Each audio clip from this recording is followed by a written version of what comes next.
নববর্ষ বন্ধুরা, শুভ সকাল। তো এখন বাজে 8:30 মতো।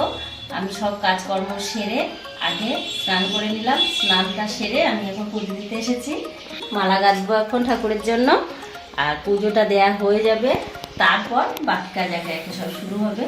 বন্ধুরা, আমি ছাদে চলে এসেছি জামা কাপড় মেলতে। জামা কাপড়গুলো মেলে নিই।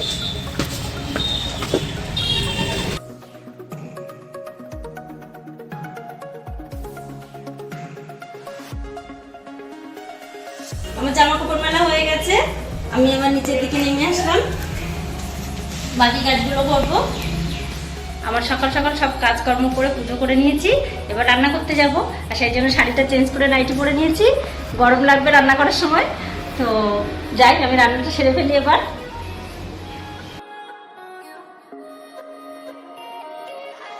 এই যে বন্ধুরা, মাছ আর চর্বি, এটা আমি এখন ধুয়ে নেব।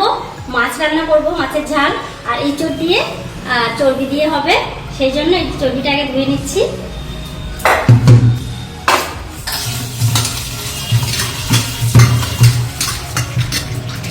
এই যে বন্ধুরা, কাঁচা আম কেটে নিয়েছি, আমি আমের চাটনি করব, সেই জন্য আমরা খেতে বসে গেছি। তো তাহলে আজকে একটু দেখিয়ে দাও।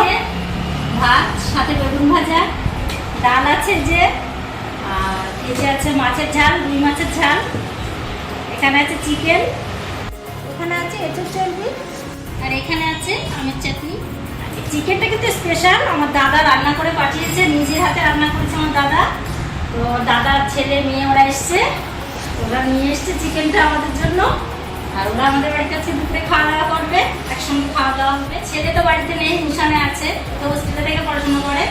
ছেলের জন্য আজকে একটু মনটা খারাপ, ছেলের তো পরীক্ষা চলছে, সেই জন্য আসতে পারিনি। সবাই খুব মন দিয়ে খাচ্ছে একেবারে। খাওয়া দাওয়ার পাট তো শেষ হয়ে গেছে। এবার আমি তরমুজ কেটে এনেছি, এটা সবাই মিলে খাবো। ব্লগটা এখানে শেষ করব, তারপরে একটু বিশ্রাম নিয়ে নেবো। আর তোমাদের যদি ভিডিওটা ভালো লেগে থাকে তাহলে অবশ্যই লাইক, কমেন্ট আর সাবস্ক্রাইব করবে। আজকের মতো টাটা।